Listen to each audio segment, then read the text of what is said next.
Well, the Bible has been a central part of my life even before I was a believer. The poet William Blake called the Bible the code of art. It's the center of the Western intelligence. It's the creation of the Western mind.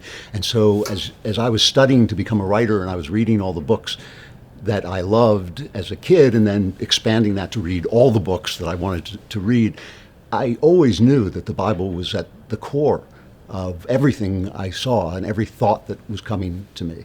And so I began to study the Bible very young. When I was 15 years old, my father caught me. He was furious.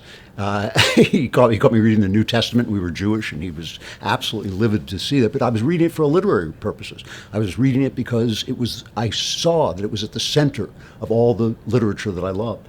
And so now, weirdly, bizarrely, you can find kids who are raised church-going Christians who don't know anything about the Bible, who don't know who Noah is, who don't know who these central characters who shaped their own minds and shaped the Western mind. And so I think it's important to tell these stories from a purely cultural point of view. And then, of course, this from a faith point of view, because I became very late in life, close to 50, I became a believer in the Bible and in Christ.